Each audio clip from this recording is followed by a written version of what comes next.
Pyramid meditation channel ప్రేక్షకులకు నమస్కారం. Pyramid సొసైటీలో సొసైటీ అభివృద్ధికి, సొసైటీ లోపల ఎన్నో కార్యక్రమాలకి యువత ఎంతో వెనకాలండి, ఎన్నో ప్రాజెక్టులకి పెద్దల వెనకాలండి పనులు చేస్తూ సొసైటీ అభివృద్ధిలో కీలక భాగస్వామ్యం వహిస్తూ వస్తున్నారు. పిరమిడ్ సొసైటీ స్టార్ట్ అయినప్పటి నుంచి ఇప్పటిదాకా ప్రస్తుతం పిరమిడ్ యూత్కి సంబంధించి ప్రెసిడెంట్గా వైజాగ్ నుంచి వేణుగోపాల్ గారు ఉన్నారు.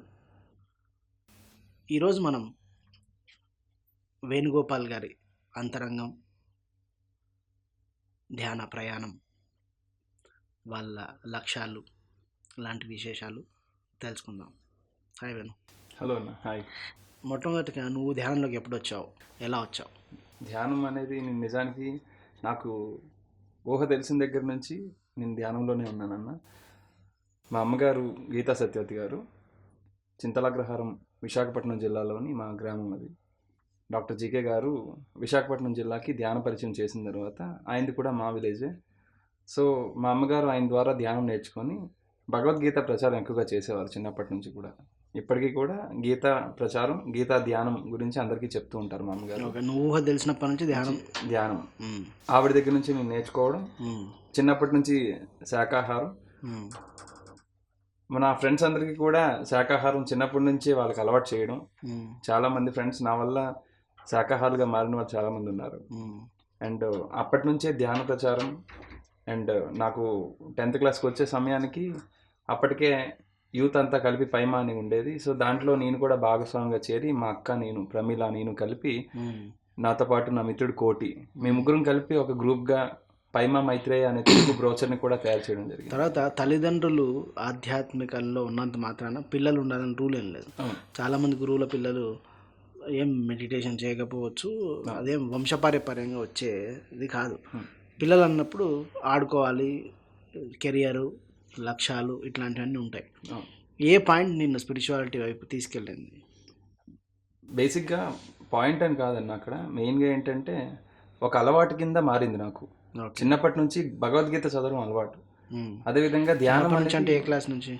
6వ తరగతి నుంచి ధ్యానంలోకి మేము రావడం జరిగింది.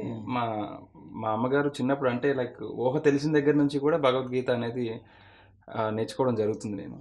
అయితే 6వ తరగతి నుంచి ధ్యానం పరిచయం జరిగింది నాకు. సో ధ్యాన పరిచయం ఎప్పుడైతే జరిగిందో అది ఒక అలవాట్లా మారింది అనమాట. అంటే ఎరుకతో నేను చేయడం మొదలు పెట్టలేదు. బై డిఫాల్ట్ మా అమ్మగారి ద్వారా ఒక డిఫాల్ట్ ఇంట్లో తల్లిదండ్రులు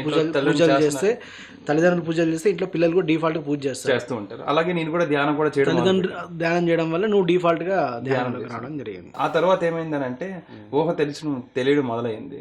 సో నేను ఎందుకు ధ్యానం చేస్తున్నాను, అసలు నేను ఎందుకు వేరే సంస్థల్లో ఉన్న ధ్యానం చేయటం లేదు, ఈ ధ్యానమే ఎందుకు మంచిది, ఆనాపానసతి మాత్రమే ది బెస్ట్ ధ్యానం ఎందుకు అని రకరకాల ప్రశ్నలకి సమాధానం నాకు నేను కానీ వెతుక్కోవడం మొదలుపెట్టాను అనమాట.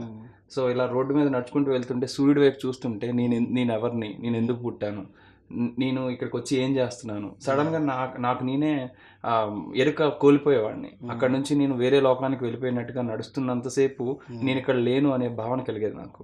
అక్కడి నుంచి చూసుకున్న కొంచెం సేపటికి నేను ఒక దగ్గర ఉండవలసిన వాడిని ఇంకొక దగ్గర వెళ్ళిపోయేవాడిని అనమాట. సో ఆ మధ్యలో నేను ఎక్కడికో ట్రాన్స్లోకి వెళ్ళిపోయిన భావన కలిగేది నాకు.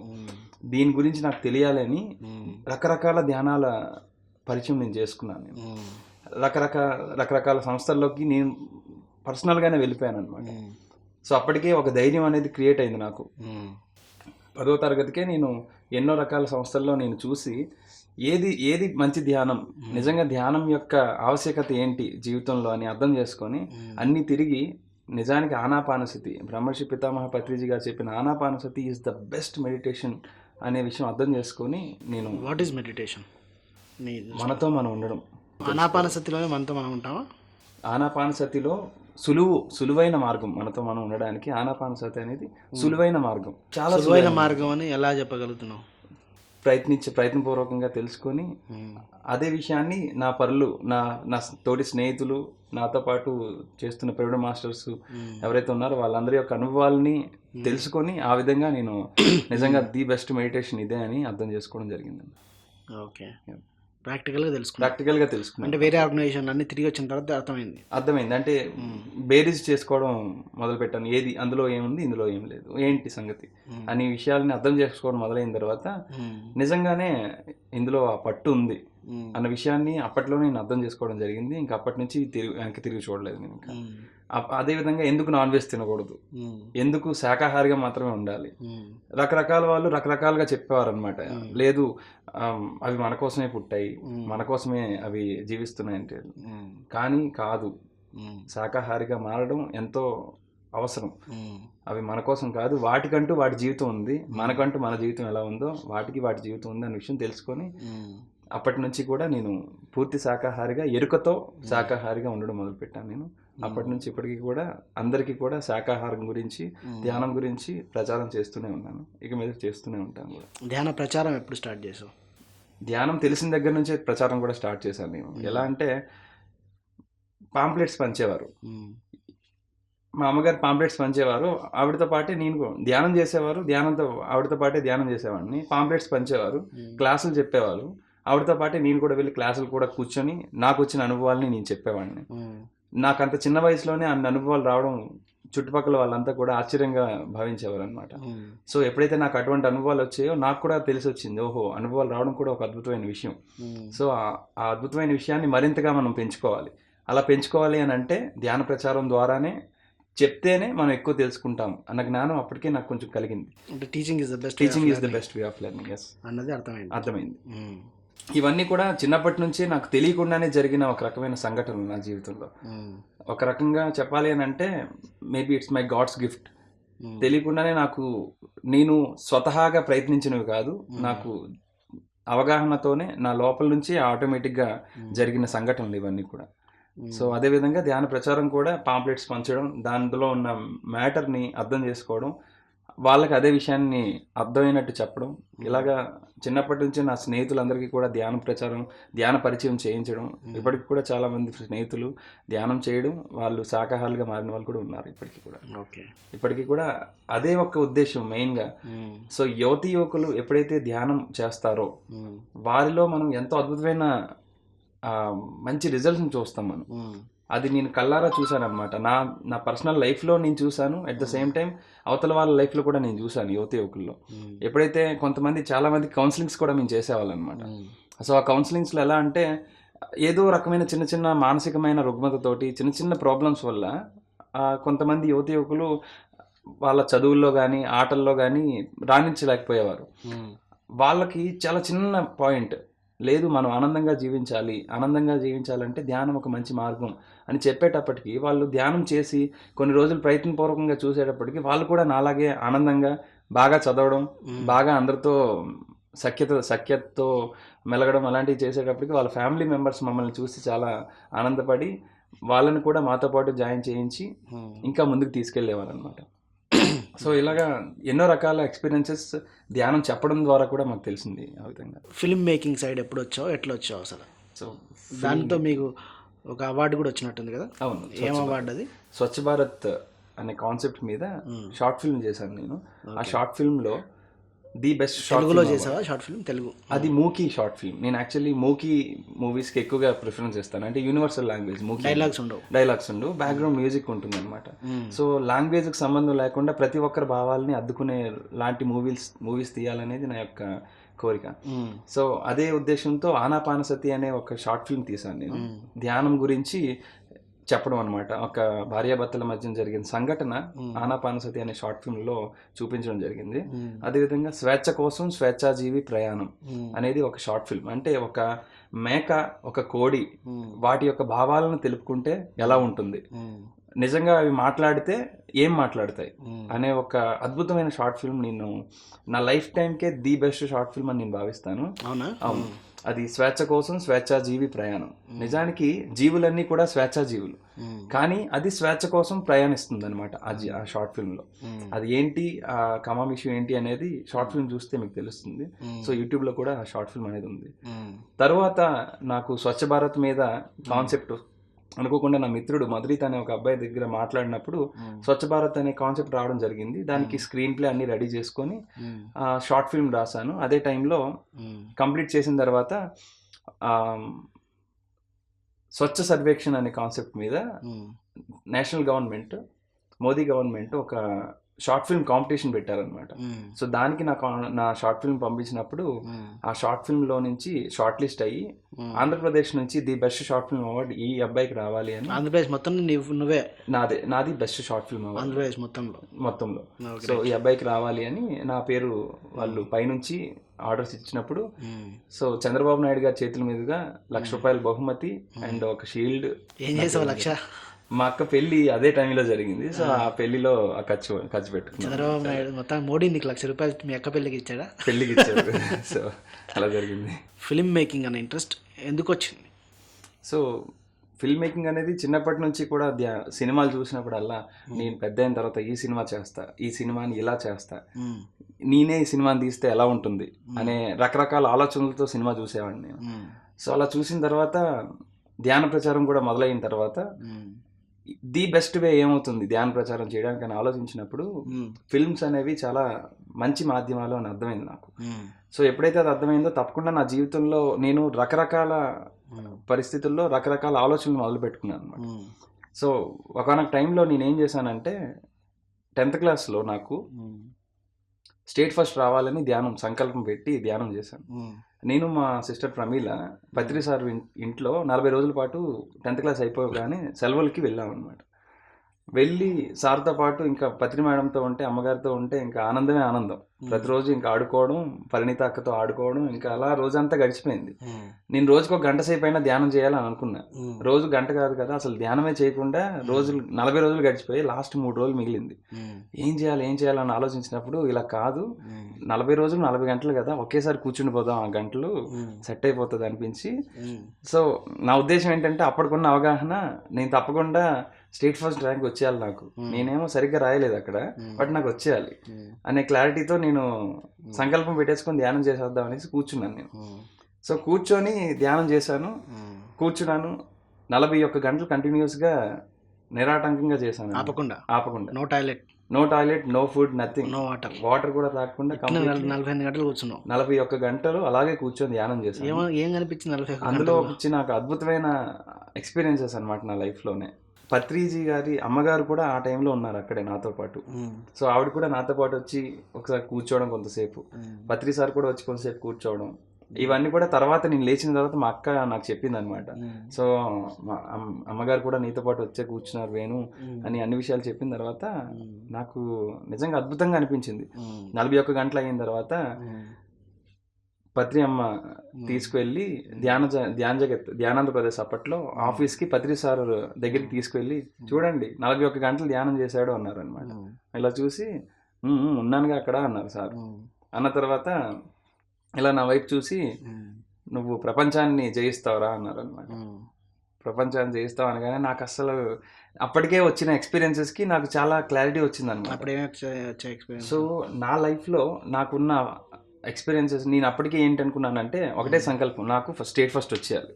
స్టేట్ ఫస్ట్ వచ్చేస్తే నేను ఆ పాయింట్ పట్టుకొని నేను అందరికీ ధ్యాన ప్రచారం చేయొచ్చు.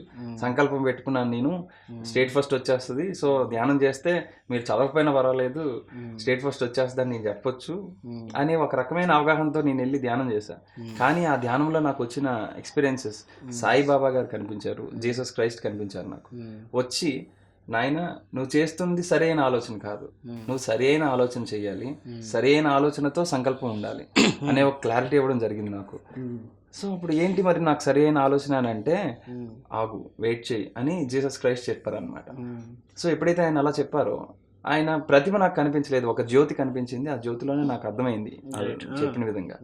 సో 7 గంటల పాటు నాకు చాలా క్లియర్గా టైం కూడా తెలిసిందనమాట. 7 గంటల పాటు నిర్విరామంగా గంగాపథం, కంప్లీట్లీ ఒక ఎనర్జీ ఫ్లో అనేది నాకు చాలా క్లియర్గా తెలిసిందనమాట. ఇప్పటికీ కూడా నాకు గూస్ బంప్స్ వస్తాయి ఆ ఫీలింగ్ గుర్తు తెచ్చుకుంటే.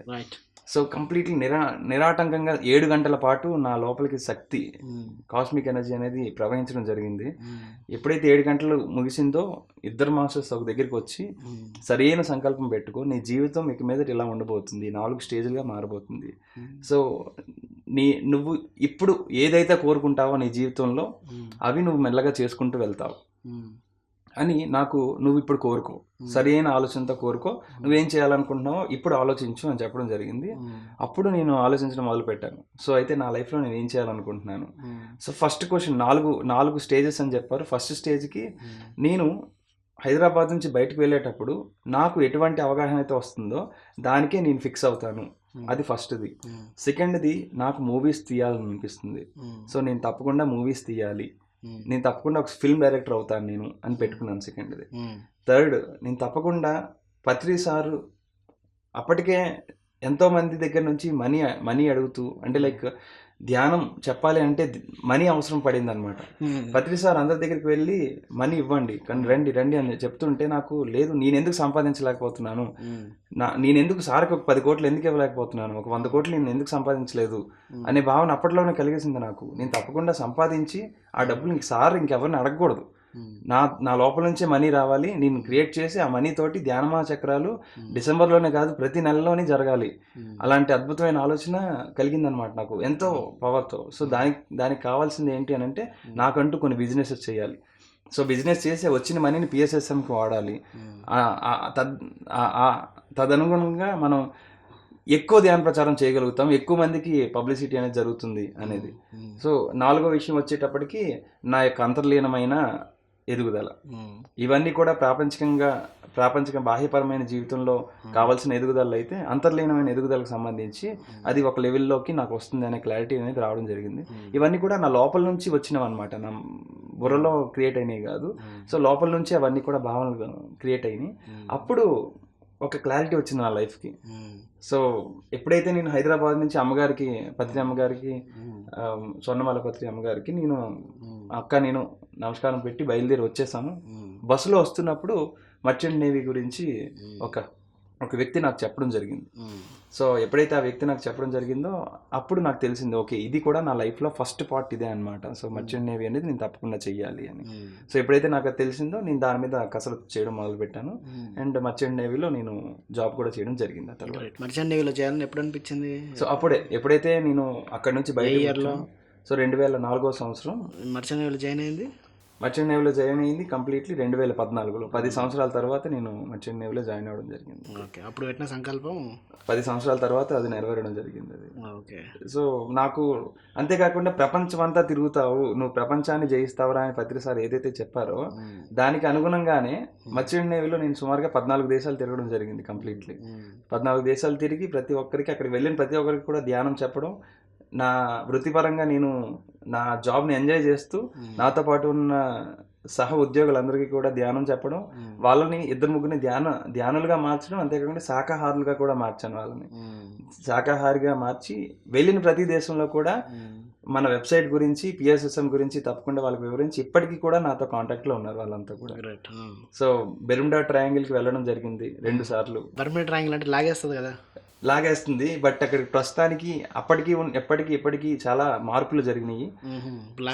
ఇప్పుడు అదంతా ఏం జరగట్లేదు. చాలా మంచి జిపిఎస్ సిస్టమ్స్ అన్ని వచ్చినప్పుడు ప్రస్తుతానికి అంతా కూడా అక్కడ చాలా బాగుంది. ప్రాపంచిక బాహ్యపరంగా ఎటువంటి ఉన్నప్పుడు ఎందుకు వెళ్ళడం అటువైపు? ఏం జరిగిందనంటే బాహ్యపరంగా ఇంతకు ముందు జరిగే విషయాలన్నీ కూడా రకరకాల రీజన్స్ వల్ల అక్కడ మునిగిపోవడం జరిగేది. బట్ అంతర్లీనంగా ఆధ్యాత్మిక పరమైన అనేకమైన మార్పులు అక్కడ జరుగుతున్నాయి. అది నేను మా షిప్ ఏం జరిగిందని అంటే డైరెక్ట్లీ బెర్ముడా ట్రయాంగిల్ మధ్యకి వెళ్ళి ఆగిపోయింది. ఆగిపోతే ఇటువంటి అద్భుతమైన అవకాశం నాకు మళ్ళీ రాదు. ఇంకేం చేయాలి నేను తెలియక కెప్టెన్ దగ్గరికి వెళ్ళి, సార్ నేను బాగా ఫీవర్ వచ్చేసింది సార్, 1 డే ఆఫ్ కావాలి సార్ అని అంటే, నీకు ఆల్రెడీ ఆఫ్ ఇచ్చేసాం కదా అన్నారు అనమాట. ఓహో ఆల్రెడీ ఆఫ్ నాకు ఓకే అనుకొని నేను తిన్నగా వెళ్ళి కంప్లీట్లీ 12 hours మెడిటేషన్ చేశాను. నా క్యాబిన్లోకి వెళ్ళిపోయి ఇంకెవరు డిస్టర్బ్ చేయదు నాకు బాగాలేదని చెప్పేసి నా క్యాబిన్లోకి వెళ్ళిపోయి ఫుడ్ అది కూడా అన్ని ముందే తెచ్చేసుకొని పక్కన పెట్టేసి 12 hours కంటిన్యూస్ మెడిటేషన్ చేశాను. చాలా అద్భుతమైన ఎక్స్పీరియన్సెస్ వచ్చినాయి అప్పుడు కూడా నాకు. లోనికి వెళ్ళి కంప్లీట్లీ నా సోల్ ఎక్స్పీరియన్స్ అయ్యాను. నేను హాస్టల్ ట్రావెలింగ్ చేసి బెర్ముడా ట్రయాంగిల్ లోపలికి వెళ్ళి అక్కడ ఒక పిరమిడ్ ఉంది, అలాంటి అద్భుతమైన ఎక్స్పీరియన్సెస్ నేను పొందడం జరిగింది అప్పుడు. It's a long story again. అంతేకాకుండా అక్కడ నుంచి ఈ విషయాన్ని నేను ఏదైతే బాగా అనుభవపూర్వకంగా పొందానో అక్కడే నా బాస్ ఉంటారు, బాస్ అని అంటారు. సో ఆయన కూడా ఎక్స్ప్లెయిన్ చేసినప్పుడు ఆయన కూడా అవునా ఇలా కూడా జరుగుతుందా అని ఒక ఆశ్చర్యచకితుడయ్యాడనమాట ఆయన. చాలా ఆశ్చర్యపోయి నేను కూడా ఇక మీద ధ్యానం చేస్తాను, ఎప్పటికీ కూడా ఆయన నాతో కాంటాక్ట్లో ఉండి ధ్యానం కూడా చేస్తున్నారు ఆయన. సో ఇలా అద్భుతమైన ఎక్స్పీరియన్సెస్ అక్కడ నేను పొందడం జరిగింది. సో నా షిప్ జర్నీలో ఏ దేశాలు తిరిగా? సో అమెరికా, కెనడా అండ్ కిందకు వచ్చేటప్పటికి Tobago and UK, Amsterdam, total European countries, Russia ఇటన్నీ వెళ్ళి అటు వెస్ట్రన్ కంట్రీస్ కూడా షిప్లో దిగావా లేదా షిప్లోనేనా?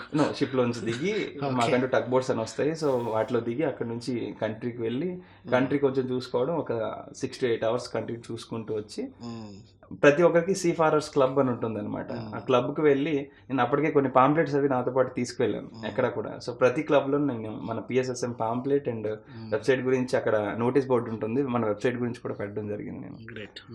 సో ఫైనల్లీ మెక్సికోలోని టొక్స్పన్ అనే ప్రాంతంలో నేను వీడ్కోలు చెప్పి అక్కడ నుంచి బయటకు రావడం జరిగింది. సో ఆ విధంగా. ఎందుకు జాబ్ బోర్ కొట్టిందా? బోర్ కొట్టలేదు, అక్కడితో అయ్యింది. నేను అక్కడ చేయాల్సిన పని ఎంతో ఉంది. ధ్యాన ప్రచారం చేయాలి, ధ్యాన ప్రచారం చేయడానికి ఇంకొంచెం సులువైన మార్గం బయట నుంచే చేయొచ్చు. ఇంకా వృత్తిపరంగా చాలా అడ్డంకులు వచ్చేవి నాకు. ధ్యాన ప్రచారం చేయాలి అని అంటే కరెక్ట్గా 8 to 10 hours అయ్యేటప్పుడు మళ్ళీ నేను వెనక్కి వచ్చేయాల్సి వచ్చేది వృత్తిపరంగా. సో ఇలా కాదు, ఇంటికి వెళ్ళి ఒకసారి ధ్యాన ప్రచారం కోసం తప్పకుండా వేరే వేరే దేశాలకు వెళ్ళాలి అనే ఆలోచనతో ముందుగానే మరి భారతదేశం వచ్చి ఇక్కడి నుంచే ధ్యాన ప్రచారం చేయడం మొదలుపెట్టాను. పైమా అన్నది మళ్ళీ ఎప్పుడు ఎలా జరిగింది రీస్టార్ట్ అవడం అన్నది వర్క్లు? సో పైమా అనేది మొదటిగా బ్రహ్మర్షి పితామహ పత్రిజీ గారు అండ్ స్వర్ణమాల పత్రి అమ్మ యువతి యువకులందరికీ కూడా ఒక ప్లాట్ఫామ్ ఇవ్వాలి. పిఎస్ఎస్ఎం అనేది ఒక అద్భుతమైన సంస్థ. ఆ సంస్థలో యువతకు చాలా ప్రాధాన్యం. అంటే మొదటి నుంచి కూడా యువకులు ఎంతో అద్భుతంగా పాల్గొనడం జరుగుతుంది. సో అలాంటి వాళ్ళకి మనం ఏదైనా చెయ్యాలి, వాళ్ళకి ఒక ప్లాట్ఫామ్ ఇవ్వాలి అనే ఆలోచనతో కొంతమంది యువతతో కలిపి పైమా పిరమిడ్ యంగ్ మాస్టర్స్ అసోసియేషన్ అనేది స్టార్ట్ చేయడం జరిగింది. అలా స్టార్ట్ చేసిన తర్వాత మెల్లగా దాన్ని ఎంతో అద్భుతంగా వృద్ధి చెందించి కొన్ని రోజుల తర్వాత ఎప్పుడైతే పైమా అనేది ఒక వృద్ధిలోకి చెందిందో దాన్ని అక్కడి నుంచి పైమా కాస్త Pyramid Youth to spread meditation and Ahimsa, Pyramid Youth for Meditation and అహింసగా దాని పేరు మార్చి ఇప్పుడు దాన్ని మళ్ళీ PSSM పైమాగా వృద్ధి చెందించడం జరిగింది. సో PSSM పైమా యొక్క అన్ని బాధ్యతలను పత్రిజీ గారు నాకు ఇవ్వడం జరిగింది. PSSM అంటే pyramid spiritual societies movement పైమా. So ఆ విధంగా pyramid Youth for Meditation and అహింస అనేది మరలా వృద్ధి చెందడం జరుగుతుంది. ప్రస్తుతానికి విశాఖపట్నం కేంద్రంగా చేసుకుని పైమాని నేషనల్ వైడ్ ఇన్ఛార్జ్గా నేను ఉంటున్నాను. ఎట్లాంటి యాక్టివిటీస్ ప్లాన్ చేస్తున్నారు ఏంటి? సో యాక్టివిటీస్ వచ్చేసి అసలు బేసిక్గా మనం యువత అనగానే ఏం ఆలోచిస్తామనంటే, యువత అనగానే సినిమాలు చూస్తాం, లేకపోతే బాహ్యపరంగా ఆలోచించే వాళ్ళంతా కూడా యువత ఏం చేస్తారు అని అంటే చదువుకుంటారు, లేదా సినిమాలకు వెళ్తారు, లేదా షికార్కి వెళ్ళి ఎంజాయ్ చేస్తారు. కానీ బేసిక్గా ఒక విషయం తల్లిదండ్రులు అందరూ కూడా ఆలోచించాలి. మీ కొడుకుని ఏం చేద్దాం అనుకుంటున్నారండి అని అంటే, డాక్టర్ని చేద్దాం అనుకుంటున్నాం, ఇంజనీరింగ్ చేద్దాం అనుకుంటున్నాం అని అంటూ ఉంటారు.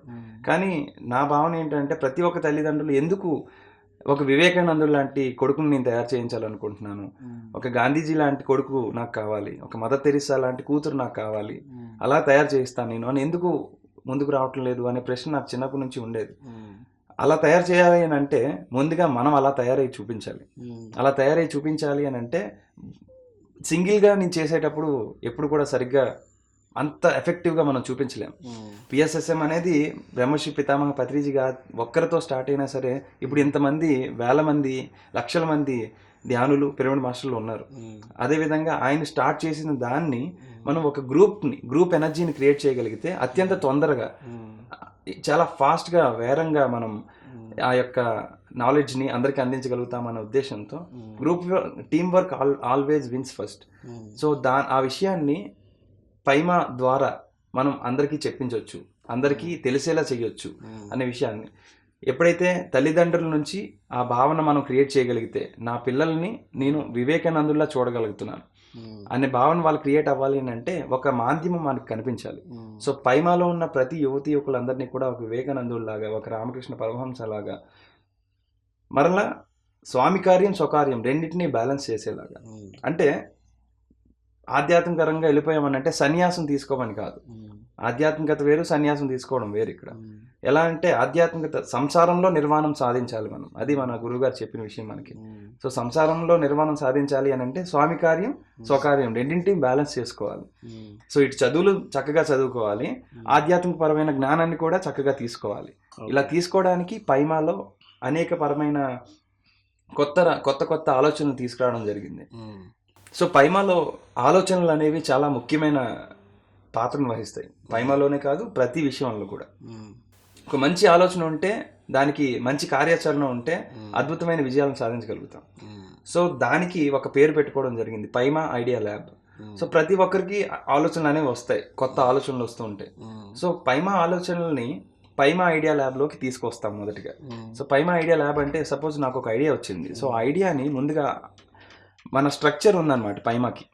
సో స్ట్రక్చర్ ఎలా ఉంటుందంటే, నేషనల్ ఇన్ఛార్జ్ ఉంటారు. సో ప్రస్తుతానికి నేను నేషనల్ ఇన్ఛార్జ్. తర్వాత మాకు చీఫ్ అడ్వైజర్స్గా స్వర్ణమాల పత్రి గారు అండ్ శ్రీనివాస్ రెడ్డి గారు అండ్ పరిణీత అక్క గారు, వీళ్ళు ముగ్గురు మాకు చీఫ్ అడ్వైజర్స్. తర్వాత ప్రతి రాష్ట్రానికి ఒక ఇన్ఛార్జ్ ఉండడం జరుగుతుంది, ప్రతి జిల్లాకి ఒక ఇన్ఛార్జ్ అండ్ ఇన్ఛార్జ్తో పాటుగా ఒక లేడీ ఇన్ఛార్జ్, ఒక జెంట్ ఇన్ఛార్జ్. ఇలా క్షేత్రస్థాయి నుంచి గ్రామాల వరకు ప్రతి దగ్గర ఎక్కడైతే జిల్లా స్థాయిలో ఇన్ఛార్జెస్ ఉంటారో వాళ్ళతో పాటు వర్క్ చేయడానికి 9 మంది కోర్ మెంబర్స్ కూడా ఉంటారనమాట. సో ఇలా ఇదొక స్ట్రక్చర్ని ఫామ్ చేసి తద్వారా పరిపాలన ఎలా అని అంటే, ఏదైతే పైమా యొక్క ఆలోచనలు ఉన్నాయో ఆ ఆలోచనలన్నింటినీ కూడా ముందుకు తీసుకువెళ్ళడానికి మేమంతా కూడా కృషి చేస్తూ ఉంటాం. దానికి మెయిన్గా పిఐఎల్ పైమా ఐడియా ల్యాబ్ని ఉపయోగించుకుంటూ, సపోజ్ ఒకరికి ఒక ఐడియా వస్తే ఆ ఐడియాని ఒక ఇన్ఛార్జ్కి ఎక్స్ప్లెయిన్ చేస్తారు. ఆ ఇన్ఛార్జ్ ఎక్కడైతే ఆ ఐడియా వచ్చిందో ఆ ఆలోచనని ఆ జిల్లాలో ఒకసారి ట్రయల్ అండ్ ఎర్రర్ బేసిస్లో ప్రయత్నపూర్వకంగా ప్రయత్నిస్తారు. సో ఆ ప్రయత్నించిన ఐడియా ఏదైతే ఉందో, ఎప్పుడైతే వర్కౌట్ అయిందో అదే ఐడియాని మిగతా అన్ని జిల్లాల వారికి కూడా ఒకేసారి చెప్పడం జరుగుతుంది. ఆ ఐడియాని అందరూ కూడా పాటించడం జరుగుతుంది. సపోజ్ స్వచ్ఛ భారత్ అనేది ఒక కాన్సెప్ట్ ఉంది మేము. సో యాక్టివిటీస్ ఎలా ఉంటాయంటే, మా దగ్గరికి వచ్చేటప్పటికి ప్రతి మొదటి ఆదివారం స్వచ్ఛ భారత్ కాన్సెప్ట్ని మేము వృద్ధిలోకి తీసుకొస్తున్నాం. అంటే లైక్ ప్రతి మొదటి ఆదివారం అందరం ఒక దగ్గర మీట్ అవుతాం. ముందుగానే నిర్ణయించుకున్న ప్రదేశంకు వెళ్ళి ఆ ప్లేస్ని స్వచ్ఛతగా తయారు చేయడానికి అక్కడికి ముందుగా వెళ్ళి క్లీన్ చేసేస్తాం కంప్లీట్లీ. స్వచ్ఛ భారత్ కాన్సెప్ట్లో మొత్తం క్లీన్ చేసేసి అక్కడ ప్లేస్ అంతా కూడా స్వచ్ఛంగా ఉండాలి అన్న ఉద్దేశంతో ఒక గంట సేపు ధ్యానం చేస్తాం. ప్రతి కాన్సెప్ట్ కూడా ధ్యానంతో మొదలవుతుంది, ధ్యానంతో ఎండ్ అవుతుంది అనమాట. సో ప్రతి మొదటి ఆదివారం, నెలలో మొదటి ఆదివారం స్వచ్ఛ భారత్ కాన్సెప్ట్. ప్రతి రెండవ ఆదివారం అహింస లేదా సద్భావన ర్యాలీ, అహింస సర్వేలు అని కొత్తగా మేము తీసుకురావడం జరిగింది. అహింస సర్వే అంటే ఏంటి అని అంటే, ప్రతి ఒక్కరిని పర్సనల్గా ఇంటరాక్ట్ అయ్యి, మీరు అహింసావాదుల, మీరు శాకాహారుల, శాకాహారం తినడం వల్ల లాభాలు ఏంటి అని వాళ్ళనే అడగడం మొదలుపెట్టాం. దానివల్ల ఏం జరుగుతుంది అని అంటే, చాలా అద్భుతమైన రిజల్ట్స్ రావడం మొదలైంది. ఎలా అంటే, మనం శాకాహార ర్యాలీలు చేసుకుంటూ వెళ్తున్నప్పుడు శాకాహారం గురించి ఏదో ర్యాలీ జరుగుతుందిలే అని కార్నర్ అయితే చూసి వదిలేసిన వాళ్ళు చాలా మంది ఉంటున్నారు. కానీ పర్సనల్గా వెళ్ళి ఇంటరాక్షన్ డైరెక్ట్ ఇంటరాక్షన్ అవడం వల్ల వాళ్ళ లోపల నుంచి కొన్ని అద్భుతమైన పాయింట్లు వాళ్ళే చెప్తున్నారు అనమాట. నిజమే, శాకాహారులుగా ఉండడం చాలా మంచిది, ఇక మీద నేను శాకాహారిగా మారడానికి ప్రయత్నిస్తాను అని ఒక అద్భుతమైన భావన వాళ్ళలో కలుగుతుంది. సో ఇంటరాక్ట్ అవ్వడం వల్ల ఇంకా ఎక్కువ మంచి రిజల్ట్ రావడం అనేది జరుగుతుంది. సో అది మేము గమనించడం జరిగింది. సో ప్రతి రెండవ ఆదివారం పూట అహింసా సద్భావన ర్యాలీ అనేది, అహింసా సద్భావన ఒక అవగాహన క్రియేట్ చేసుకునే విధంగా ఒక ఇంటరాక్షన్ చేస్తున్నాం అనమాట. సో సర్వే లాగా దాన్ని పెట్టుకొని వాళ్ళ ఫోన్ నెంబర్స్ తీసుకొని వాళ్ళందరికీ కూడా వాట్సాప్ మరియు వేరే మాధ్యమాలలో ఈ యొక్క శాకాహారం యొక్క విలువలు చెప్పే విధంగా, ఆవశ్యకత తెలిసే విధంగా వాళ్ళకి మెసేజెస్ కూడా పంపించడం జరుగుతుంది. అయితే పైమాలో ఒకటి ఐడియా ల్యాబ్, స్టేట్ నుంచి గ్రామీణ వైజ్గా ఒక స్ట్రక్చర్ తయారు చేయడం, ఇవన్నీ ప్రస్తుతానికి ఇనీషియల్ స్టేజ్లో ఉన్నాయా, జరుగుతున్నాయా? ఆల్రెడీ ప్రతి జిల్లాలో కూడా ఇన్ఛార్జెస్ని సెలెక్ట్ చేయడం, వాళ్ళని సెట్ చేసి ప్రతి జిల్లా కూడా ఇన్ఛార్జెస్ అనేవాళ్ళు సెట్ అయ్యారు. అండ్ వాళ్ళ ద్వారా కార్యక్రమాలు కూడా జరుగుతున్నాయి ప్రస్తుతానికి. సో ఇందాక మాట్లాడుకున్నట్టుగా ప్రతి మెయిన్గా యాక్టివిటీస్ చేసేది ఏముంటున్నాయి అంటే, ప్రతి మొదటి ఆదివారం పూట స్వచ్ఛ భారత్ కాన్సెప్ట్ మేము స్టార్ట్ చేసే ముందు కొంతసేపు ధ్యానం, చేసిన తర్వాత కొంతసేపు. ఎలా ఉంది స్వచ్ఛ భారత్ రెస్పాన్స్? చాలా అద్భుతంగా ఉంది. సో జీవీఎంసీ, వైజాగ్లో జీవీఎంసీ వాళ్ళు వాళ్ళంతటి వాళ్ళే మీరు చేస్తున్నారు, చాలా అద్భుతమైన పని చేస్తున్నారు. ఇక మీదట మీరు చేసే ప్రతి స్వచ్ఛ భారత్కి మేమే స్పాన్సర్ చేస్తామని జీవీఎంసీ మా వాళ్ళే ముందుకు వచ్చి మేము చేసేదానికి గ్లౌజెస్ కానీ టోటల్ క్యారీ బ్యాగ్స్ అన్నిటినీ కూడా వాళ్ళే మాకు ప్రొవైడ్ చేస్తున్నారు ఇప్పుడు. అండ్ అంతేకాకుండా దాని తర్వాత అహింసా సర్వే, సో పర్సనల్ ఇంటరాక్షన్, తద్వారా ఇంకా ఎక్కువ మందిని మోటివేట్ చేయడం శాకాహారులుగా మారడం కోసం.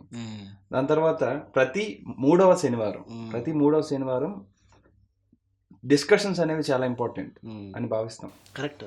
డిస్కషన్స్ అనేవి ఆధ్యాత్మిక పరంగా, ప్రాపంచిక పరంగా ప్రతి ఒక్క నాలెడ్జ్ని మనకి ఇస్తాయి. సో అందరం కూడా గ్రూప్ అందరం కలిపి ప్రతి ఒక 20-30 మంది కలిసి ఒకరింటికి వెళ్ళిపోతాం. సో ఇంటికి వెళ్ళిపోయి హ్యాపీగా ఒక టాపిక్ తీసుకుంటాం, ఒక పాయింట్ మీద శాకాహారం, ఎందుకు శాకాహారమే తినాలి, చర్చ జరుగుతుంది, డిస్కషన్ ఎన్నో మేధో మదనం జరిగి ఒక మంచి కంక్లూజన్ పాయింట్కి వచ్చి హ్యాపీగా ధ్యానం చేసి ఆ రోజు అక్కడే పడుకొని ఉదయాన్నే బీచ్కి వెళ్ళి మళ్ళీ ధ్యానం చేసి ఆదివారం అంతా చాలా సుఖంగా ఆనందంగా గడుపుతాం. సో ఈ విధంగా పర్సన్ టు పర్సన్ ఒక మంచి ఇంటరాక్షన్ జరుగుతుంది. గ్రూప్ డిస్కషన్లో మా అందరికీ కూడా ఒక మంచి సఖ్యత కూడా కలుగుతుంది. ఓకే. సో ఆ విధంగా మంచి రిజల్ట్స్ మేము పొందుతున్నాం. సో విశాఖపట్నంలో ఇది ఆల్రెడీ ఇంప్లిమెంట్ చేస్తున్నాం మేము already. What is the structure? అంటే ఏదైనా ఒక కార్యం జరగడానికి ఫైనాన్స్ అవసరం కొంతవరకు. అవును. ఇప్పుడు బ్రోచర్ ప్రింట్ చేయాలి, లేదా పైమాలో ఒక మీటింగ్ కోసం ఫండ్ రైజింగ్ అనేది చాలా ఇంపార్టెంట్. లేదా మీరే వేరే ఊరు వెళ్ళాలి, ఛార్జీలకు డబ్బులు కావాలి, అవన్నీ ఎలా మేనేజ్ చేస్తున్నారు? సో ప్రస్తుతానికి నేను ఇందాక చెప్పాను కదండి, స్వామి కార్యం స్వకార్యం రెండింటిని బ్యాలెన్స్ చేసుకోవాలి పైమలో ఉన్న యువత. స్వామి కార్యం అంటే మనం మన లోపల ఆత్మజ్ఞానాన్ని పెంచుకోవడం స్వామి కార్యం అంటే, ఆత్మజ్ఞాన అవగాహన పెంచుకోవడం. స్వకార్యం అంటే నా చదువులు నేను చదువుకోవడం, నా వృత్తిని నేను చేసుకోవడం, నా జాబ్ ఉంటే అది నేను చేసుకోవడం. ప్రతి దాంట్లో కూడా తప్పకుండా రెండింటినీ బ్యాలెన్స్ చేసుకుంటూ వెళ్ళాలి. సో ఎప్పుడైతే ఇలా బ్యాలెన్స్ చేసుకుంటామో మన జేబులోంచి ఒక 10 రూపాయలు తీయగలిగే సత్తా మనకు వస్తుంది.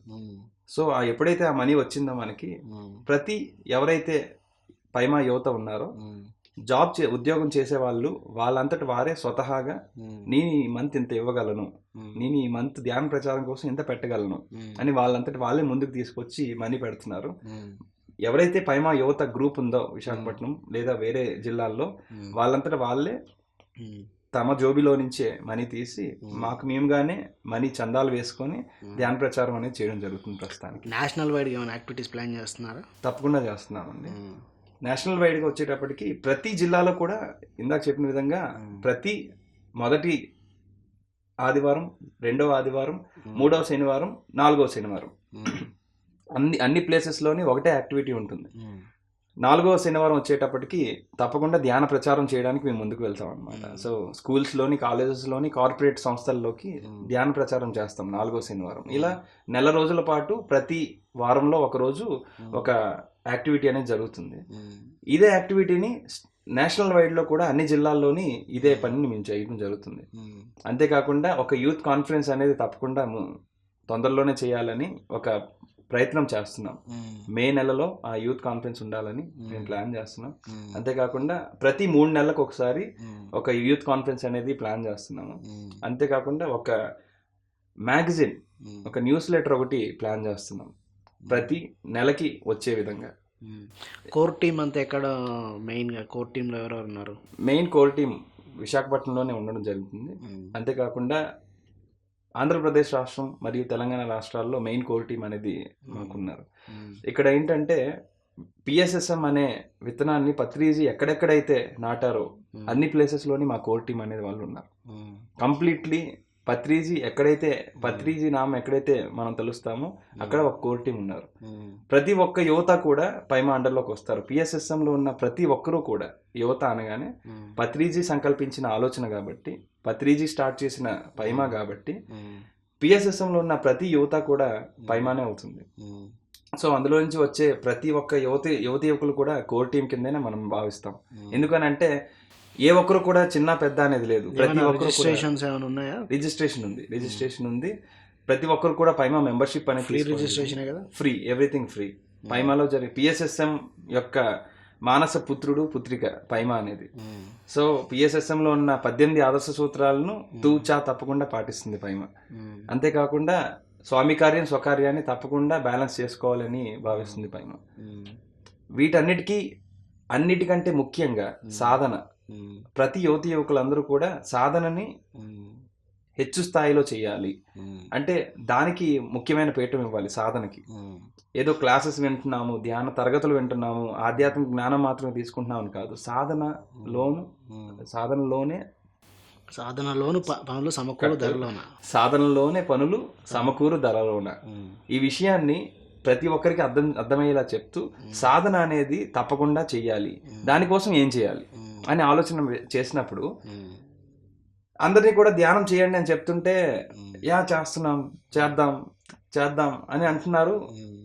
పరిస్థితి వచ్చేటప్పటికి ఉదయాన్నే లేచి ధ్యానం చేయట్లేదు. ఎందుకు? యువత అనగానే ఒక రకమైన భావన, చేద్దాంలే, ఒక మాత్సర్యం తెలియని ప్రతి ఒక్కరిలో ఉంటుంది తెలియకుండానే. సో ఆ టైం వచ్చినప్పుడు చేద్దాం, పొద్దున్న లేవడం అంటే ఒక రకమైన బద్ధకం. సో ఇలా కాకుండా రాత్రి 12 దాకా వాట్సాప్లు ఫేస్బుక్లు ఫోన్లు, యువత అంటే గర్ల్ ఫ్రెండ్ తో చాటింగ్లు ఎక్కడ సినిమాలు రకరకాల. యువత అంటేనే ఎంజాయ్మెంట్ మోడ్ లో ఉంటారు కంప్లీట్లీ. వాళ్ళని తీసుకొచ్చి ఆధ్యాత్మిక జ్ఞానం అనగానే ఒక రకమైన అయిష్ట భావమే కలుగుతుంది. కానీ ఆధ్యాత్మిక జ్ఞానం అనేది ఎప్పుడో ముసలివాళ్ళు అయిపోయిన తర్వాత కాదు, పెద్దవాళ్ళు అయిపోయిన తర్వాత కాదు, ఈ క్షణం ఇప్పుడే యువతగా ఉన్నప్పటి నుంచే అవగాహన, అంటే ఎరుక వచ్చిన దగ్గర నుంచి ఆధ్యాత్మిక జ్ఞానం అనేది రావాలి. సో నా ఉద్దేశం ఏంటంటే, సైన్స్ నేర్పించడానికి ఒక సబ్జెక్ట్ ఉంది, మ్యాథమెటిక్స్ నేర్పించడానికి ఒక సబ్జెక్ట్ ఉంది. జీవితం జీవించడానికి ఇలా జీవించాలి అని ఎవరు నేర్పిస్తారు అనే విషయానికి ఎటువంటి సబ్జెక్ట్ లేదు. దాన్ని ఇచ్చేది ది బెస్ట్ నాలెడ్జ్ ఎక్కడి నుంచి వస్తుందంటే ఆధ్యాత్మిక జ్ఞానం నుంచి వస్తుంది. అది మనం స్టార్టింగ్ నుంచే ధ్యానం మరియు ఆధ్యాత్మిక జ్ఞానం సంబంధించిన పుస్తకాలను చదవడం ద్వారానే నిజమైన జీవితాన్ని ఎలా జీవించాలనేది తెలుస్తుంది. సో అలా జీవించడం తెలియడం కోసమే పైమ ఉంది, ఆ విషయం చెప్పడం కోసమే పైమ ఉంది. యువతి యువకుల్లో ఆత్మస్థైర్యాన్ని నింపడం కోసమే పైమ ఉంది. సో ఇలా నింపడం కోసం వాళ్ళు చేయాల్సిన మొట్టమొదటి పని సాధన చేయడం, ధ్యాన సాధన చేయాలి. సో అలా చేయమని చెప్తుంటే ముందుకు రావటం లేదు. రావడానికి మనమే ఒక కొత్త ఆలోచన క్రియేట్ చేయాలి అని పైమ ఐడియా ల్యాబ్లో ఒక కొత్త ఆలోచన తీసుకొచ్చాం. ఏంటంటే 5 రకాల ఛాలెంజెస్ని మేము పెట్టడం జరిగింది. ఛాలెంజెస్ ఏంటంటే, యువత అనగానే ఛాలెంజెస్కి చాలా అట్రాక్ట్ అవుతారు, ఒక కాంపిటేటివ్ స్పిరిట్కి అట్రాక్ట్ అవుతారు. So it's not about attracting, it's about making them do. ఆ సాధనని చేయించే విధంగా, ప్రయత్నపూర్వకంగా చేయించే విధంగా చేయడమే ఈ యొక్క ప్రాజెక్ట్ యొక్క ఉద్దేశం. సో ఆ ప్రాజెక్ట్ ఏంటంటే 5 లెవెల్స్ ఉంటాయి అన్నమాట ఈ ప్రాజెక్ట్లో. 1 ధ్యాని సాధన, 2 ముని సాధన, 3 యోగి సాధన, 4 మహర్షి సాధన, 5 బుద్ధ సాధన. ఈ సాధనలు ఏంటి అని అంటే, ప్రతి ఒక్కరిలో సాధనని బలపరిచే విధంగా ఉంటాయన్నమాట. ఒక్కో లెవెల్ దాటే కొద్దీ వాళ్ళ యొక్క సాధన యొక్క ఎఫెక్ట్, సాధనలో క్వాలిటీ ఇంకా ఎక్కువగా పెరుగుతుంది. సో అది ఎలా ఉంటుంది అంటే, ధ్యాని సాధనలో కొన్ని ఛాలెంజెస్ ఇస్తాం. సో పైమాలో జాయిన్ అయిన ప్రతి ఒక్కరూ ఇమీడియట్లీ చేయాల్సిన పని ధ్యాన సాధన అప్లికేషన్ ఫిల్ చేయడం. నేను ధ్యాన సాధన చేయడానికి నేను ముందుకు వస్తున్నానని వాళ్ళు ముందుకు వస్తారు. సో ధ్యాన సాధనలో ఏముంటుంది అని అంటే, ఫస్ట్ ఆఫ్ ఆల్ ఒక ఛాలెంజ్, 40 days ఛాలెంజ్ అనమాట ఇది. సో ఈ 40 days ఛాలెంజ్లో ఏముంటుంది అని అంటే, మొట్టమొదటిగా చేయాల్సిన పని ఏంటంటే, ఉదయం లేవగానే అరగంట సేపు ధ్యానం చేయాలి. ఎవరి వయసు ఎంత ఉందో 5 నిమిషాలు ధ్యానం. ఎన్ని గంటలకు లేచినా పర్లేదు. నో ఉదయం అంటే 8-5. Okay, let me clear my point. So ఉదయం లేచిన వెంటనే, సో నేను కంప్లీట్ అయిన తర్వాత మీకు క్లారిటీ వచ్చేస్తుంది. ఓకే. సో ఉదయం లేచిన వెంటనే ధ్యానం చేయాలి. ఉదయం లేచిన వెంటనే ధ్యానం, రాత్రి పడుకునే ముందు ధ్యానం. ఓకే. ఎవరి వయసు ఎంత ఉందో 2 నిమిషాలు ఉదయం లేచిన వెంటనే ధ్యానం, రాత్రి పడుకునే ముందు ధ్యానం. అసలైన పాయింట్ ఏంటంటే, ఉదయం లేచిన వెంటనే గంట పాటు ఫోన్ ముట్టుకోకూడదు. రూల్ ఇది తప్పకుండా పాటించాల్సిన రూల్. రాత్రి పడుకునే ముందు గంట ముందు వరకు ఫోన్ ముట్టుకోకూడదు. ఇది ఛాలెంజ్ అనమాట. నేను ఆల్రెడీ నీకు తెలియకుండా నేను ఏం చేసేస్తాను, ఉదయం వేసిన వెంటనే ఫోన్ చూడట్లేదు గంటన్నర. దట్స్ బ్యూటిఫుల్ అన్న, నిజంగా thank you so much. Already పడుకునే ముందు మాత్రం ఫోన్ చూస్తున్నా కదా. నో ఉదయం లేచిన వెంటనే గంట పట్టుకోకూడదు, రాత్రి పడుకునే ముందు గంట పట్టుకోకూడదు. రోజుకి 3 నుంచి 4 లీటర్లు వాటర్ తాగాలి. ఇవి ఛాలెంజెస్ అనమాట. Let's take it as a challenge. ఇప్పుడు నా ఫోన్ లేకుండా నేను బతకలేకపోతున్నాను, తల దించుకొని నేను బతుకుతున్నాను, ఫోన్లోనే బతుకుతున్నానే క్యాజువల్గా మాట్లాడేస్తున్నాం. కానీ ఎందుకు, why not we take it as a challenge? ఇప్పుడు పరిస్థితి అలా అయితే ఒక నెలలో ఒక రోజు పూర్తిగా ఫోనే వాడకూడదని పెట్టాలి ఛాలెంజ్. అలా పెట్టుకుంటే ఇంక మొత్తానికి సమస్యలన్నీ పోతాయి క్లియర్. నెలకు ఒక రోజు. బట్ నెలకు ఒక రోజు. అయితే ఇక్కడ ఏమవుతుంది అంటే అవసరం ఉంది. ఇక్కడ టెక్నాలజీ యూస్ చేస్తున్నాం. ఇప్పుడు మనం ఒక మెసేజ్ పంపించాలి, ఇప్పుడు నేను ఇక్కడికి వస్తున్నాను అనేది నీకు వాట్సాప్లో మెసేజ్. నెలకు ఒక రోజు ఏమైంది? బట్ అందుకని నెలకు ఒక రోజు అని కాకుండా at the same time morning and evening గంట సేపు మనం ఆ నిడివిని మనం తీయించగలిగితే అప్పుడు ఏమవుతుంది అని అంటే ఉదయం లేవడమే మనకి ఆ ఆలోచనతో మనం ముందుకెళ్తున్నాం. నా ఫోన్ ఎక్కడుంది, ఏం జరుగుతుంది బయట అంతా, యూట్యూబ్లో ఏం జరుగుతుంది, టిక్టాక్లో ఏం జరుగుతుంది, ఇన్స్టాగ్రామ్లో ఏంటి, ఈ ఆలోచనతోటి మనం లెగుస్తున్నాం. అలా కాదు, మనం ఏ ఆలోచనతో లేవాలి అని అంటే నా యొక్క ఆత్మాభివృద్ధి ఏ విధంగా జరగాలి అనే ఉద్దేశంతో మనం లేవాలి. ఈ రోజు నేను ఎటువంటి మంచి పనులు చేయాలన్న ఉద్దేశంతో మనం లేవాలి. సో లేచిన వెంటనే ఒక గంట సేపు ధ్యానం చేయడం, ఏం చేయాలన్న విషయాన్ని మనం అర్థం చేసుకోవడం. ఎప్పుడైతే ధ్యానం చేస్తామో క్లారిటీ వచ్చేస్తుంది. అప్పుడు మీరు ఫోన్ పట్టుకున్నా ఏం చేస్తున్నా సరే మీకు పర్ఫెక్ట్గా స్ట్రైట్ ఫార్వర్డ్గా మీరు మంచి పనులు చేస్తారు. 40 ఛాలెంజెస్లో డైలీ ఎవరి వయసు ఎంత ఉందో అన్ని నిమిషాలు ధ్యానం చేయడం. రెండోది ఫోన్ గంట సేపు పడుకునే ముందు రాత్రి చూడకపోవడం. రైట్. నెక్స్ట్ వాటర్ కంటెంట్ మంచిగా పిరమిడ్ కింద పెట్టుకున్న వాటర్ని తప్పకుండా నీళ్ళు తాగడం. నెక్స్ట్ దాని తర్వాత మెయిన్గా పెందలాడే లేవడం.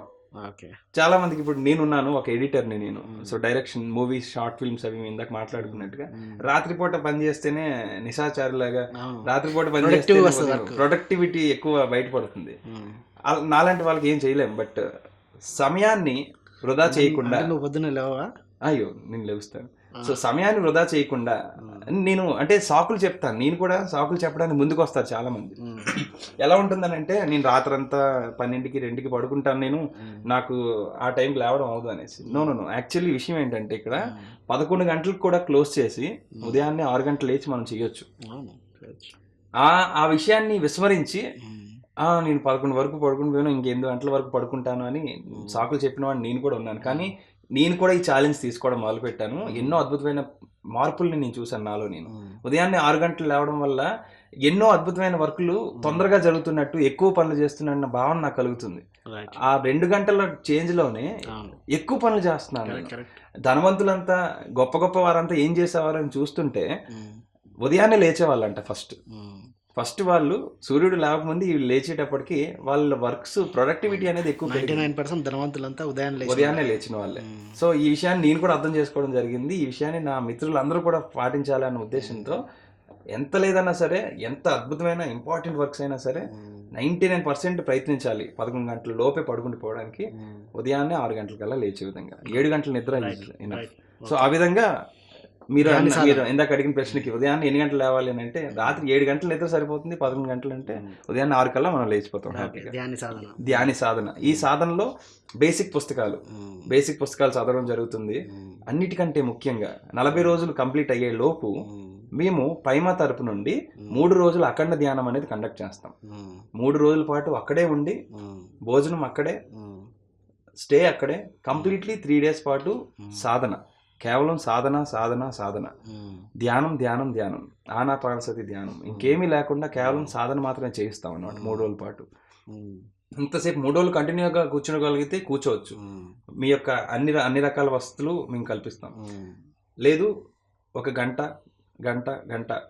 అలా చేస్తామంటే అలా చేయిస్తాం. ఆ విధంగా 3 రోజుల పాటు అక్కడే ఉండి సాధన చేయడం ద్వారా వారికి వాళ్ళ జీవితంలో ఒక అలవాటు అనేది మొదలవుతుంది. సో మండల ధ్యానం అనేది ఎందుకు చేస్తారంటే వాళ్ళ జీవితాంతం అలవాటు. ఒక ఏదైనా విషయం 40 రోజుల పాటు చేసామని అంటే మనకు అది అలవాటుగా మారుతుంది.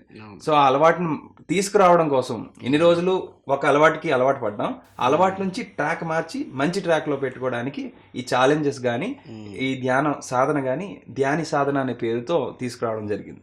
సో ధ్యాని సాధన కంప్లీట్ అయ్యేటప్పటికి ముని సాధనలోకి వస్తాం. సో ముని సాధన అంటే వాళ్ళు మునులు అయిపోయారని కాదు, దానికి పెట్టుకున్న పేరు ఒక నెక్స్ట్ లెవెల్. సో ఆ విధంగా ముని సాధనకు వచ్చేటప్పటికి ఎలా ఉంటుంది అంటే ధ్యాని సాధన ఎవరైతే చేస్తారో వాళ్ళకి గైడెన్స్ ఇవ్వడం అనమాట. సో వీళ్ళు ఆల్రెడీ చేసి వచ్చారు కాబట్టి గైడెన్స్ ఇచ్చుకుంటారు వాళ్ళు. సో గైడెన్స్ ఇచ్చి అథెంటిసిటీ ఎలా, సో ఇప్పుడు నువ్వు నిజంగానే ఇంటి దగ్గర కూర్చొని ధ్యానం చేస్తున్నావు అని ఎలా తెలుస్తుంది. సో దానికి ఏంటంటే ఒక ధ్యాని సాధనలోనే ముగ్గురు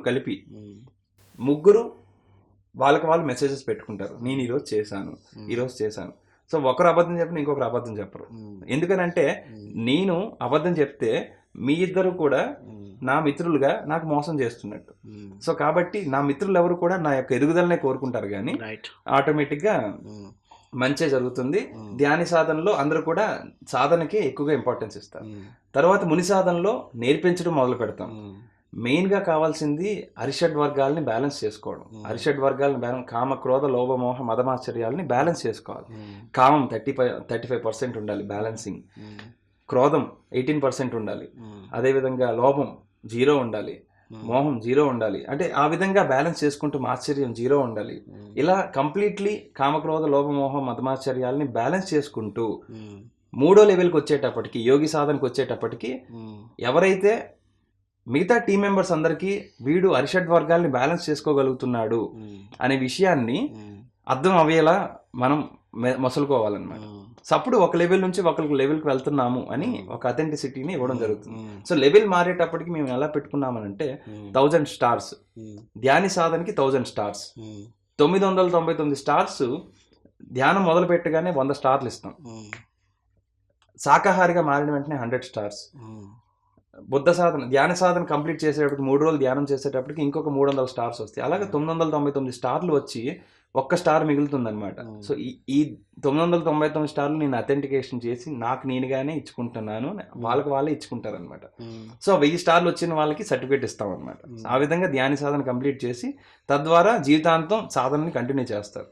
ఇలాగే బుద్ధ సాధన వరకు 5వ లెవెల్ వరకు వాళ్ళు వెళ్ళడం జరుగుతుంది. అది ఎన్ని సంవత్సరాలు తీసుకుంటారో, ఎన్ని నెలలో, ఎన్ని రోజులు తీసుకుంటారో అనేది వాళ్ళ యొక్క ప్రాక్టీస్ బట్టి ఉంటుంది అనమాట. సో ఆ విధంగా 5 రకాల సాధనలు, దీనికి సంబంధించిన బ్రోచర్ కూడా తొందరలోనే రావడం జరుగుతుంది. ఇదంతా ఎవరు ప్లాన్ చేశారు? సో పైమా ఐడియా ల్యాబ్ ద్వారా ఇదంతా వచ్చింది. సో పైమా ఐడియా ల్యాబ్లో విశాఖపట్నంలో తయారైన ఆలోచన అంతా కూడా మేమంతా గ్రూప్గా తయారయ్యి ఏ విధంగా మనం యువతని ప్రభావితం చేయొచ్చు, ఆధ్యాత్మికపరమైన ఆలోచనలను ఏ విధంగా వాళ్ళకి అర్థమయ్యేలా చెప్పొచ్చు అని ఆలోచించినప్పుడు ఈ ఛాలెంజెస్ని అర్థమయ్యేలా చెప్తే వాళ్ళకి తెలియకుండానే వాళ్ళు సాధన అనేది మొదలు పెడతారు కదా అని. ఐస్ బకెట్ ఛాలెంజ్ లాగా అండ్ కార్ ఛాలెంజ్ లాగా ఏంటి, వై నాట్ స్పిరిచువల్ ఛాలెంజెస్? మనం ఎందుకు స్పిరిచువల్గా కూడా ఛాలెంజెస్ ఎందుకు తీసుకోకూడదు? సో ఆ విధంగా ఒక బుక్ కంప్లీట్ చేసేయాలి. సో యోగి సాధనకు వచ్చేటప్పటికి certain level of books complete చేసేయాలన్నమాట, చదవాలి వాళ్ళు. సో ఆ విధంగా మనం ఒక సిస్టమ్ మెయింటైన్ చేస్తాం కంప్లీట్లీ. సో వచ్చిన ప్రతి ఒక్కరు కూడా బుద్ధుడు అవ్వకుండా వెళ్ళకూడదు అంతే. పైమాలో జాయిన్ అయిన ప్రతి ఒక్కరు బుద్ధుడు అయి తీరాలి, అది కాన్సెప్ట్. ఈ మధ్య ఎలక్షన్లు కూడా ఎంపీగా ఎమ్మెల్యేగా నిలిచిన విశాఖపట్నం నుంచి ఎలా ఉంది ఎక్స్పీరియన్స్? అద్భుతమైన ఎక్స్పీరియన్స్. పిఎస్ఎస్ఎంలో ఉండడం ఎంత అద్భుతం అంటే, ఎవరండి ఇస్తారు ఒక మైక్, స్టేజ్ మీద ఎక్కి నువ్వు మాట్లాడగలవు అనే ధైర్యం ఎవరిస్తారు? కేవలం బ్రహ్మర్షి పితామహ పత్రిజీ గారు మాత్రం ఇస్తారు. నీలో కూడా సత్తు ఉంది, నీలో కూడా టాలెంట్ ఉంది, నువ్వు చెయ్యు, నీ వెనక నేను ఉన్నానండి ఎవరు అనరు. బ్రహ్మర్షి పితామహ పత్రిజీ గారు మాత్రమే అంటారు. ప్రతి ఒక్కరూ బ్రహ్మర్షులే అని ఏ ఒక్క మాస్టర్ చెప్పలేరు, బ్రహ్మర్షి పితామహ పత్రిజీ గారు మాత్రమే చెప్పగలరు. ఎందుకనంటే ఆయనకి సత్యం తెలుసు, ఆ సత్యాన్ని అందరికీ చెప్పడానికి ఆయన ప్రయత్నిస్తున్నారు. అదే పిఎస్ఎస్ఎం అంటే. నేను నిజంగా నా జీవితం పిఎస్ఎస్ఎంలోనే స్టార్ట్ అవ్వడం అనేది నా యొక్క అదృష్టంగా భావిస్తాను నేను. ఎందుకనంటే ఎక్కడ వేరే సొసైటీలు నిజంగా చూసాను నేను. దీంట్లో ప్రయాణిస్తూనే అక్కడ ఏం జరుగుతుందో తెలుసుకునే ఉద్దేశంతో అక్కడ కూడా వెళ్ళి చూసినప్పుడు రకరకాల స్వార్థాలు, రకరకాల సంఘటనలు ఎక్కడ పడితే అక్కడే ఉంటాయి, కానీ ఎక్కడైనా ఉంటాయి. కానీ ఇక్కడికి వచ్చేటప్పటికి ఎలా ఉంటుందని అంటే నిజం ఉంటుంది, సత్యం ఉంటుంది, సత్య మార్గం అనేది క్లియర్గా కనిపిస్తుంది. నేను కూడా ఒక ఎంపీగా నించోవచ్చు అనే ఆలోచన నేను ఎప్పుడు భావించలేదు అసలు. చిన్నప్పుడే నాకు క్లారిటీ వచ్చేసింది ఆల్రెడీ. ప్రచారం చేస్తుంటే అందరూ పిచ్చోని చూసినట్టు చూసారా? నో, అలాగేం లేదు. అందరూ కూడా నిజంగా నువ్వు చెప్పింది కరెక్ట్ బాబు, ఆధ్యాత్మికవేత్తలే పరిపాలకులు కావాలి. అంటే ఏంటంటే ఒక ప్రజా సేవకుడు ఎలా ఉండాలి అంటే నిస్వార్థంగా పనిచేయాలి. కానీ ఈ రోజుల్లో చూసుకుంటే ఏ రాజకీయ నాయకుడు చూసుకున్నా ఎక్కడో దగ్గర ఎంతో కొంత, ఎవరి దగ్గర చూసుకున్నా స్వార్థం అనేది కనిపిస్తుంది. అలాంటప్పుడు ఇదేంటి, నిస్వార్థమైన సేవ చేయాలి కదా. అసలు నిస్వార్థమైన సేవ చేయాలి అంటే ఎవరు అని ఎతికితే దొరికేదల్లా ఒక్కరే. మీరు ఎక్కడికి వెళ్ళండి, ముల్లోకాలు తిరగండి, దొరికేది ఒక్కడే దొరుకుతాడు, అతనే ఆధ్యాత్మికవేత్త. ఎవరైతే ఆధ్యాత్మికంగా ఆలోచిస్తారో వారికి నిస్వార్థమైన భావనలే ఉంటాయి, స్వార్థపూరితమైన ఆలోచనలు ఎటువంటి కోణాన ఉండదు వాళ్ళకి. సో అటువంటి వారే ది బెస్ట్ పర్సన్స్ ప్రజాసేవకి. సో ఆ యొక్క అద్భుతమైన ఆలోచన బ్రహ్మర్షి పత్రిజీ గారు తీసుకురావడం అద్భుతం. నాలాంటి యువకులకి నువ్వు కూడా నించోగలవరా, నువ్వు కూడా నించోవచ్చు అని చెప్పడం ఇంకా మహాద్భుతం.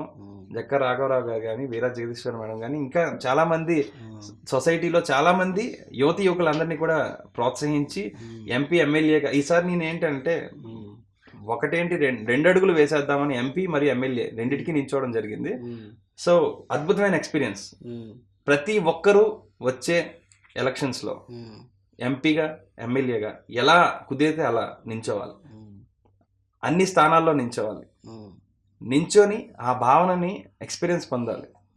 ఏ భావన? ఏదైతే ఎంపీగా నించున్నప్పుడు ఒక ఆధ్యాత్మిక జ్ఞానం కలిగిన వారు మాత్రమే పరిపాలకులు కావాలి అనే అద్భుతమైన ఆలోచన ఏదైతే ఉందో అది నించున్న వారికే తెలుస్తుంది. ఆ భావన ఎప్పుడైతే ఒక స్టాండ్ అవుతామో, కంటెస్ట్ చేస్తామో అప్పుడు మాత్రమే చాలా క్లారిటీగా తెలుస్తుంది అనమాట. సో ప్రతి ఒక్కరూ నించొని ఆ భావాన్ని పొందాలి. అప్పుడు వాళ్ళకు క్లారిటీ వస్తుంది అనమాట. నిజంగానే ఆధ్యాత్మికవేత్తలే పరిపాలకులు కావాలన్న కంప్లీట్ నాలెడ్జ్ ప్రాక్టికల్గా వాళ్ళు పొందడం జరుగుతుంది. కాని పక్షాన తప్పకుండా పిరమిడ్ పార్టీ ఆఫ్ ఇండియాకి మద్దతునివ్వాలి. ప్రతి ఒక్కరు కూడా ముందుకొచ్చి పిరమిడ్ పార్టీ ఆఫ్ ఇండియాతో పనిచేయాలి. ఎప్పుడైతే అలా పనిచేస్తారో మన ఓటుకి ఇంకా రాదు కదా, మనకి ఇంకా తక్కువ మంది ఉన్నారు కదా అనే ఆలోచన కాదు. మనం ముందు వెళ్ళిపోవాలి. ఆ పార్టీ కోసం ముందు మనం వెళ్ళిపోయి ఆధ్యాత్మికవేత్తలే నిస్వార్థంగా పనిచేసి స్వార్థం లేని పరిపాలన తీసుకొస్తారన్న జ్ఞానాన్ని ముందుగా మనం తెలుసుకొని ప్రతి ఒక్కరు కూడా ముందుకొచ్చి పనిచేయాలి. ఎప్పుడైతే పిరమిడ్ పార్టీ ముందుకు వస్తుందో మన యొక్క ప్రాపంచికపరమైన బాధలన్నీ కూడా క్లారిటీ వచ్చేస్తాయి, క్లియర్ అయిపోయి మొత్తం అంతా కూడా చాలా ఆనందపరమైన జీవితం అనేది మనం పొందగలుగుతాం. అది నేను చాలా అనుభవపూర్వకంగా పొందడం జరిగింది. నేను అర్థం చేసుకున్నాను నేను ఆ విషయాన్ని. తక్కువ ఖర్చు పెట్టిందంటే ఎలక్షన్లో మనమే ఉంటామేమో. అబ్సల్యూట్లీ. మన రూల్స్ అనుగుణంగా ఒక ఎంపీ తరపు నుంచి 70 లక్షల వరకు మనం ఖర్చు పెట్టుకోవచ్చు. సో ఆ విషయానికి వస్తే మొత్తం అందరం కలిపి ఒక సున్నా తక్కువ. సో ఇంత తక్కువ డబ్బులు పెట్టి కూడా మీరు చేయొచ్చా అంటే చాలా మంది ఆశ్చర్యపడిపోయారు అనమాట. ఏం బాబు ఎంత వస్తుంది నీకు డబ్బులు అని అడిగిన వాళ్ళు చాలా మంది ఉన్నారనమాట. అడిగినప్పుడు నా డబ్బులు నేనే పెట్టుకుంటున్నానండి, నా డబ్బులు నేనే పెట్టుకొని నేను చేస్తున్నాను. ఏం బాబు నీకు ఎందుకు ఆ సమస్య, ఎందుకు అలా చేసుకుంటున్నావు, ఎందుకు అలా నీ డబ్బులు ఖర్చు పెడుతున్నావు అంటే మీకోసమే సార్, ధ్యానం చేయండి సార్, శాకాహారిగా మారండి సార్, ఇలా చెప్పడం జరిగింది. నిజంగా చాలా మంది పాజిటివ్గా తీసుకున్నారు. నా ఓటు నీకే వేస్తామని చెప్పిన వాళ్ళు కూడా చాలా మంది ఉన్నారు. నిజంగా నేను ఎంత హ్యాపీగా ఫీల్ అయ్యానంటే నా యొక్క ఆలోచనని సపోర్ట్ చేస్తూ కొంతమంది ముందుకు వస్తున్నారు అంటే అదొక అద్భుతమైన ఆలోచన, అద్భుతమైన ఫీలింగ్. అది నేను అది భావన నేను పొందాను. నేను నిజంగా చాలా హ్యాపీగా ఫీల్ అయ్యాను. నేను ఎంపీగానే కాదు ఎమ్మెల్యేగా కూడా పోటీ చేయడం అనేది నిజంగా అద్భుతమైన భావన. అది నిజంగా. అయితే ఈ మధ్య కొత్త ప్రాజెక్టు ధ్యాన వైద్యం అని స్టార్ట్ చేశారు. అసలు ధ్యానానికి వైద్యానికి ఏంటి అసలు? టైటిలే కొంచెం కాంట్రవర్సీ ఉంది. వైద్యం వేరు, ధ్యానం వేరు ఏంటి? అబ్సల్యూట్లీ. ప్రతి ఒక్కరూ నాకు ఒక బాగోలేదు, నా లైఫ్లో ఒక రోగం వచ్చింది, ఒక అనారోగ్యంగా ఉన్నాను నేను అని భావించిన వెంటనే ఫస్ట్ వెళ్ళేది హాస్పిటల్కి. మనం ధ్యాన ఆవశ్యకత ఇమీడియట్లీ కావాలని కోరుకునే వాళ్ళని ఎక్కడ పట్టుకోవచ్చు అని అంటే హాస్పిటల్స్లో పట్టుకోవచ్చు. ఎందుకనంటే ధ్యానం చేయడం ద్వారా అన్ని రకాల అనారోగ్యాలని మనం తగ్గించుకోవచ్చు. సో వాళ్ళని పట్టుకునేది హాస్పిటల్స్లోనే. సో అక్కడ వాళ్ళని పట్టుకుంటే మన కీ పాయింట్ అనమాట వాళ్ళు. సో అలా వాళ్ళని పట్టుకోవాలి అని అంటే అక్కడ మనం ఒక వర్క్ చేయాలి. ఆ వర్క్ చేయడానికే బ్రహ్మర్షి పత్రిజీ గారిని అడిగినప్పుడు దానికి ఒక పేరు పెట్టారు, ధ్యాన వైద్యం అని. సార్ ఇచ్చిన టైటిల్ ఇది, ధ్యాన వైద్యం అనేది. సో ధ్యాన వైద్యంలో ఏం చేస్తామనంటే పైమావారం ఇది రాజమండ్రి నుంచి ఈ పైమా ఐడియా ల్యాబ్ నుంచి వచ్చింది. ఇది Rajahmundry PYMA idea lab. Shailaja madam PYMA supporter, Shailaja madam and Diwanji గారు, వారు ఏం చేశారనంటే ఒక హాస్పిటల్కి కొన్ని పిరమిడ్స్ని ఉచితంగా పంపిణీ చేస్తూ పైమా తరపున ఈ యొక్క ప్రాజెక్ట్ని స్టార్ట్ చేయడం జరుగుతుంది. ఆల్రెడీ స్టార్ట్ చేసాం. ఏం చేయాలి హాస్పిటల్లో? పిరమిడ్స్. సో హాస్పిటల్లో పిరమిడ్స్ని ఇంట్రడ్యూస్ చేసి ఇన్స్టాల్ చేస్తాం. కంప్లీట్లీ ఎన్ని పడకలు ఉంటే అన్ని పడకలకి పిరమిడ్స్ ఇన్స్టాల్ చేసి అక్కడ కంప్లీట్లీ ఎవరైతే అక్కడ నర్సులు వర్క్ చేస్తూ ఉంటారో వాళ్ళందరికీ కూడా ముందు ధ్యాన పరిచయం చేయిస్తాం. వాళ్ళందరినీ ధ్యానం చేయించి వచ్చిన ప్రతి పేషెంట్కి వాళ్ళు ఇంజెక్షన్ చేస్తూ ధ్యానం కూడా ఇచ్చే విధంగా, ధ్యానం కూడా చెప్పే విధంగా, ధ్యానం ద్వారా మీరు తగ్గించుకోవచ్చు అన్న అవగాహన క్రియేట్ చేసి ఆ నర్సులందరికీ కూడా ధ్యానం నేర్పించడం ద్వారా ఆ యొక్క నర్సులు వచ్చిన ప్రతి పేషెంట్కి కూడా ధ్యానం గురించి నేర్పిస్తారు, పాంప్లెట్ చూపిస్తారు, మన యొక్క ఫ్లెక్సీస్ ఉంటాయి అక్కడ. తద్వారా వాళ్ళు ధ్యానం గురించి, ఆత్మజ్ఞానం గురించి తెలుసుకుంటారు. అట్లా హాస్పిటల్స్తో టైఅప్ అవుతాం కంప్లీట్లీ. హాస్పిటల్స్ అన్నిటికీ టైఅప్ అయ్యి. మరి హాస్పిటల్ ఎందుకు ఒప్పుకుంటారు? వాళ్ళ గిరాకీ తగ్గుతుంది కదా. నో యాక్చువల్లీ ఇలా అనుకునే మేము చాలా రోజులు ముందుకు వెళ్ళలేదు. కానీ ఒక అడుగు ముందుకు వేద్దామని హాస్పిటల్స్ అడిగినప్పుడు గవర్నమెంట్ హాస్పిటల్స్ అన్నిటికీ permission government hospital okay, completely. Private కష్టం. ప్రైవేట్ కూడా ఇప్పుడు ఆల్రెడీ ఇప్పుడు మేము చేస్తుంది ప్రైవేట్ హాస్పిటల్కే. మొదటి ప్రాజెక్ట్ చేసింది ప్రైవేట్ హాస్పిటల్లోనే. సో అది ఎప్పుడైతే ముందుకు వచ్చిందో మాకు ఒక సంకల్పం నెరవేరుతుంది అన్న ఆలోచన ఎందుకంటే ఎదిరింది. అందరికి అనారోగ్యాలు తగ్గితే హాస్పిటల్స్ పనే లేకుండా పోతుంది, వాళ్ళ యొక్క బిజినెస్ పోతుంది. కానీ అవసరం ఇది, ఈ విషయం సత్యం ఎప్పుడు ముందుకు వెళ్ళాలి, మన ప్రయత్నం మనం చేయాలి. సో ఆ ఉద్దేశంతో ధ్యాన వైద్యం అనే కాన్సెప్ట్ ని రాజమండ్రి నుంచి స్టార్ట్ చేస్తున్నాం. ఆల్రెడీ ఇప్పుడు స్టార్ట్ అయిపోయింది ఆ ప్రోగ్రామ్. రాజమండ్రి హాస్పిటల్లో ఒప్పుకున్నారు ఆల్రెడీ. మొదటి విడతగా ఆల్రెడీ 50 పిరమిడ్ల వరకు మేము అక్కడ అందరికి కూడా పెట్టడం జరిగింది ఆల్రెడీ.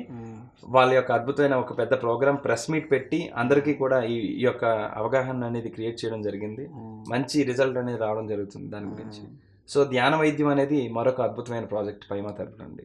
సో ఇలా యువత అందరికీ కూడా ధ్యానం పరిచయం, ధ్యాన సాధన గురించి అవగాహన, అంతేవిధంగా ప్రతి ఒక్కరిలో కూడా ఆత్మస్థైర్యాన్ని నింపే విధంగా పైమా అనేది పనిచేయడం జరుగుతుంది. ప్రతి ఒక్కరు కూడా పైమాలో జాయిన్ అవ్వాలి, ప్రతి ఒక్కరూ పైమా మెంబర్షిప్ తీసుకోవాలి, ప్రతి ఒక్కరూ కూడా పైమా యువతగా ముందుకు వెళ్దాం. తప్పకుండా పైమాలో జాయిన్ అవ్వండి. Thank you so much. Right Venu, thank you very much. Thank you. పైమాని అద్భుతంగా తీసుకెళ్ళి ఇప్పుడున్న యువత, భారతదేశంలో ఎక్కువ పర్సెంట్ ఉన్నది యువతే. యువతనందరినీ బుద్ధులుగా మార్చి ప్రపంచానికి గురువులను అందరినీ సప్లై చేయాలి ఇక్కడ నుంచి అని మనస్ఫూర్తిగా కోరుకుంటూ, నువ్వు కూడా ఈ ఎమ్మెల్యేనో ఎంపీఓ నెక్స్ట్ టైం ఎలక్షన్లకు అవ్వాలని హృదయపూర్వకంగా పిఎంసి ఛానల్ తరపున కోరుకుంటున్నాను. Thank you very much. Thank you so much. Thank you. Hello friends, PMC ఆన్లైన్ని సబ్స్క్రైబ్ చేసుకోండి. సరికొత్త అప్డేట్స్ కోసం బెల్ బటన్ని నొక్కండి.